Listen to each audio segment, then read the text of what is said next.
8वीं कक्षा के विद्यार्थियों को नमस्कार। हमने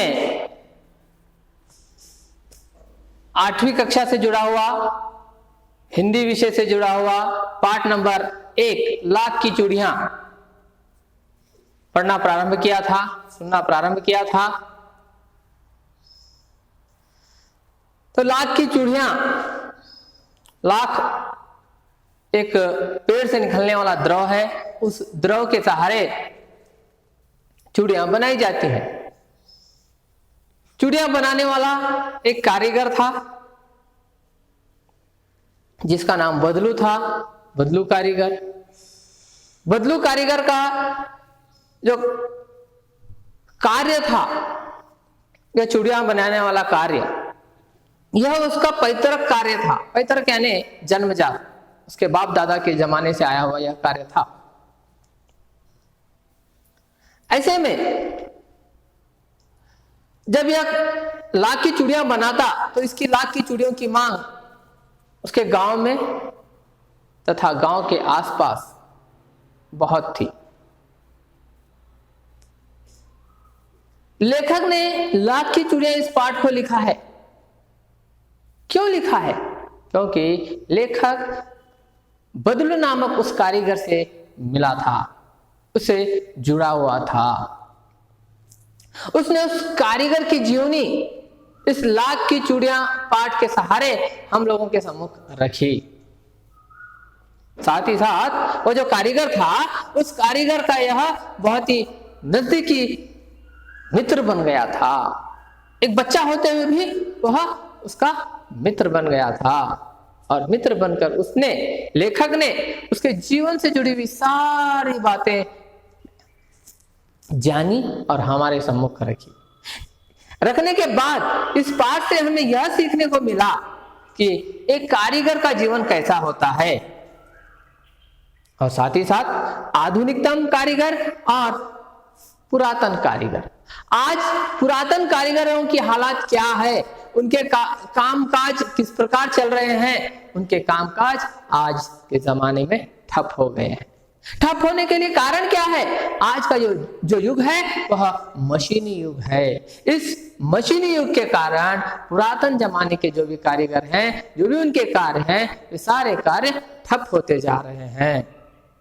तो यहां पर इस पाठ में भी यही चीज बताने की कोशिश हुई है कि पुराने जमाने में और आज के जमाने में जो कारीगरों की परिस्थिति है, वह परिस्थिति कहां पर आकर ठहरी हुई है।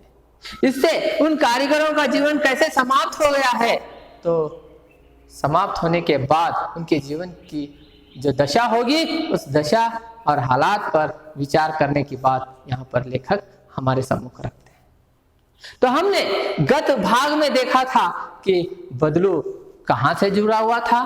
बदलू को उसके गांव के लोग क्या कहकर बुलाते थे? उसके गांव के लोग काका कहकर बुलाते थे। लेकिन लेखक के लिए बदलू का जो गांव है वह उसके मामा का गांव है। तो लेखक उस बदलू को बदलू मामा कहकर बुलाना चाहिए, लेकिन लेखक उसे बदलू मामा न कहकर बदलू काका कहकर बुलाया करता था। क्यों? क्योंकि उसके गांव के सभी लोग उसे काका कहकर बुलाते। तो यह लेखक ने भी ठान लिया कि मैं भी बदलू को बदलू काका ही कहकर बुलाऊंगा। और लेखक को बदलू कारीगर क्या कहकर बुलाता था? लेखक को बदलू कारीगर लल्ला कहकर बुलाता था, लल्ला कहकर बुलाता था। साथ ही साथ उस लेखक को उस बदलू के साथ मित्रता क्यों बन गई? क्योंकि बदलू कारीगर जो है उसे रोजाना 2-4 लाख की गोलियां बनवा कर देता है। और लाख की गोलियां बच्चों को खेलने में उपयोगी होती है। तो उन लाख की गोलियों की चेष्टा में, इच्छा में, आशा में वह उस बदलू कारीगर के नजदीक होता गया। साथ ही साथ होते होते उसने उस कारीगर की सारी कला के बारे में जानकर अंत में जब वह समझदार हुआ, पढ़ा लिखा हुआ, तब उसने लाख की चूड़ियां पाठ के द्वारा कहानी को हमारे सम्मुख रखा। तो हमें अब जानना है, हमने जाना था, कहां तक जाना था कि लेखक की चूड़ियां किस प्रकार बिकती हैं, लेखक अपनी चूड़ियों को कैसे बेचता है। लेखक सादे समय में तो अपनी चूड़ियों को किसी को भी मुफ्त में भी दे दे, लेकिन शादी विवाह के समय में वह अपनी चूड़ियों को मुफ्त में न देकर मुंह मांगे दाम के साथ ही वह उन चूड़ियों को देता। क्यों? क्योंकि उसकी मांग बहुत बढ़ चढ़कर होती थी और उसकी जरूरत भी होती थी, क्योंकि हमारी भारतीय संस्कृति के आधार पर, भारतीय संस्कृति में चूड़ियों को सुहाग का प्रतीक माना गया है। तो इस सुहाग के प्रतीक का अंत कैसे होता है, लेखक उससे दूर कैसे होता है, फिर लेखक के जीवन में कौन कौन कैसी घटनाएं प्रतीत होती हैं, फिर लेखक और बदलू कुछ दिनों के लिए अलग हो जाते हैं। लेखक और वह बदलू कारीगर कुछ दिनों के लिए अपने से जुदा हो जाते हैं। जुदा होने के बाद फिर कब मिलते हैं, मिलने के बाद मिलने के लिए कितना समय लगता है, कितने समय लगने के बाद उस समय के अंतराल लेखक में और बदलू में क्या परिवर्तन हो जाते हैं, वो सारी चीजें हम यहाँ पर आगे के भाग में जानने की कोशिश करेंगे। यदि संसार में बदलू को किसी बात से चिढ़ थी तो वह थी कांच की चूड़ियों से। यदि किसी भी स्त्री के हाथ में उसे कांच की चूड़ियां दिख जाती तो वह अंदर ही अंदर कुड़ता और कभी कभी तो दो चार बातें भी सुना देता। देखिए, कभी भी किसी भी व्यक्ति को अपने सामान के सम्मुख किसी दूसरे सामान वस्तु की अगर तारीफ हो तो वहां पर चिढ़ उत्पन्न होना यह मनुष्य का स्वाभाविक गुण है। मुझसे तो वह घंटों बातें किया करता था, कभी कभी मेरी पढ़ाई के बारे में पूछता, कभी मेरे घर के बारे में और कभी यूं ही शहर के जीवन के बारे में। मैं उससे कहता कि शहर में सब कांच की चूड़ियां पहनते हैं, तो वह उत्तर देता, शहर की बात और है लल्ला, वहां तो सभी कुछ होता है। वहां तो औरतें अपने मर्द का हाथ पकड़कर सड़कों पर घूमती भी हैं और फिर उनकी कलाइयां नाजुक होती हैं ना। लाख की चूड़ियां पहने तो मोच ना आ जाए। देखिए, शहरीकरण के बारे में भी यहाँ पर लेखक कारीगर ने बदलू को बताया। कभी कभी बदलू मेरी अच्छी खासी खातिर भी करता। जिन दिनों उसकी गाय के दूध होता वह सदा मेरे लिए मलाई बचा कर रखता और आम की फसल में तो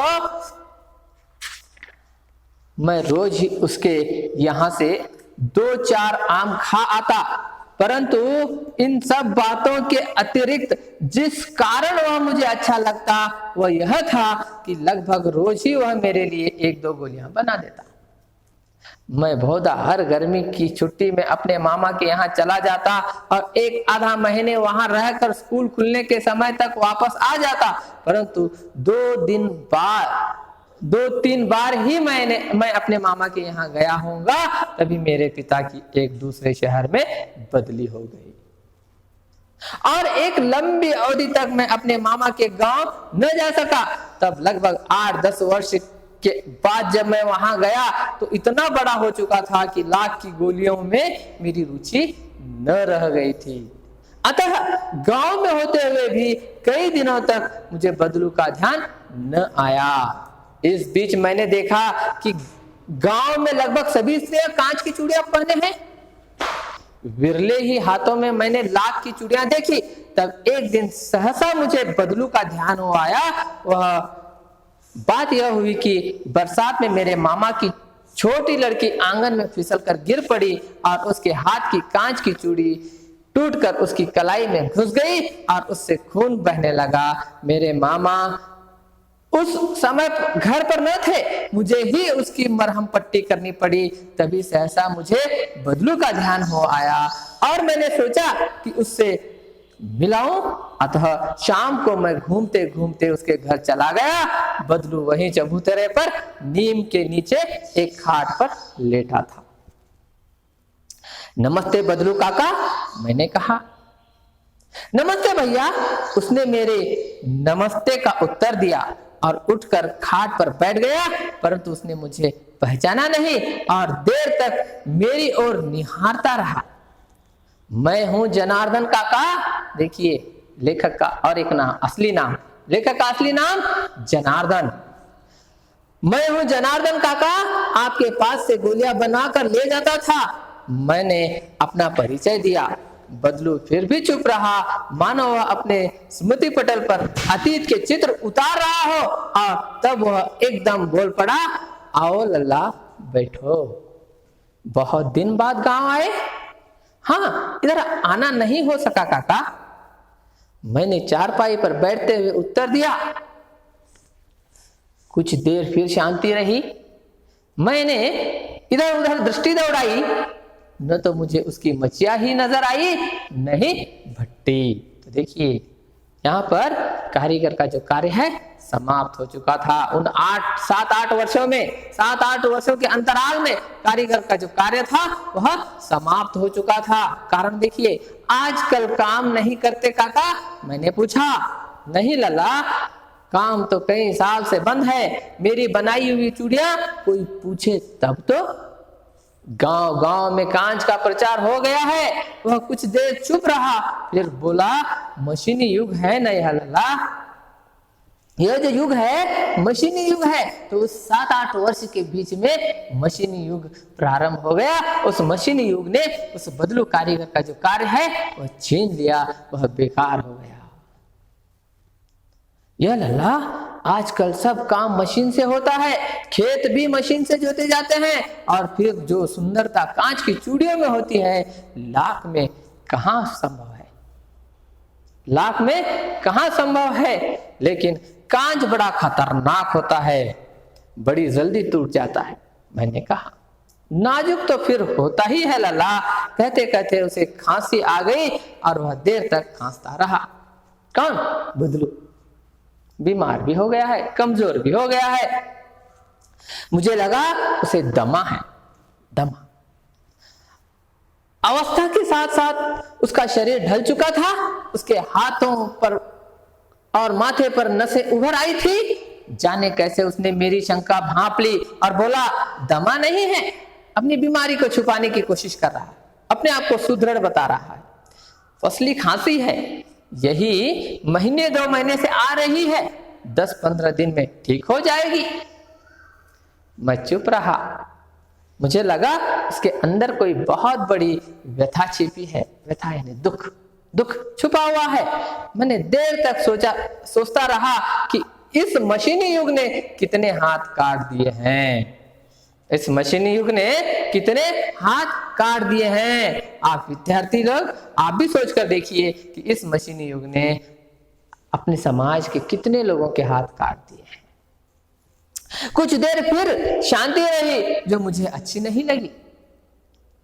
आम की फसल अब कैसी है काका? कुछ देर पश्चात मैंने बात का विषय बदलते हुए पूछा। अच्छी है लल्ला, बहुत अच्छी है, उसने लहक कर उत्तर दिया और अंदर अपनी बेटी को आवाज दी। अरे रज्जो, बदलू कारीगर की बेटी रज्जो, अरे रज्जो, लल्ला के लिए आम तो ले आ। फिर मेरी और मुखातिब होकर बोला, माफ करना लल्ला, तुम्हें आम खिलाना भूल गया था। माफ करना लल्ला, तुम्हें आम खिलाना भूल गया था। नहीं नहीं काका, आम तो इस साल बहुत खाए हैं। वाह वाह, बिना आम खिलाए कैसे जाने दूंगा तुमको? वाह वाह, बिना आम खाए कैसे जाने दूंगा तुमको? मैं चुप हो गया। मुझे वे दिन याद हो आए जब वह मेरे लिए मलाई बचा कर रखा था।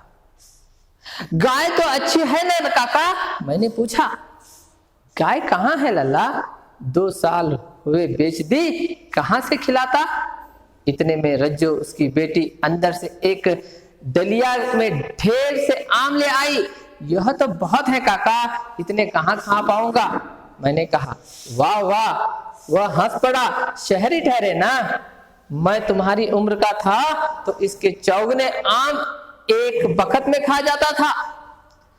आप लोगों की बात और है, मैंने उत्तर दिया। अच्छा बेटी, लल्ला को 4-5 आम छांट कर दो, सिंदूर वाले देना।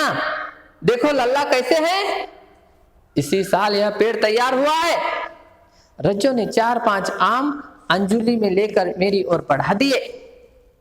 अंजुली, आम लेने के लिए मैंने हाथ बढ़ाया तो मेरी निगाह एक क्षण के लिए उसके हाथों पर ठिठक गई यानी रुक गई, निगाहें रुक गई। क्यों रुकी थी? गोरी गोरी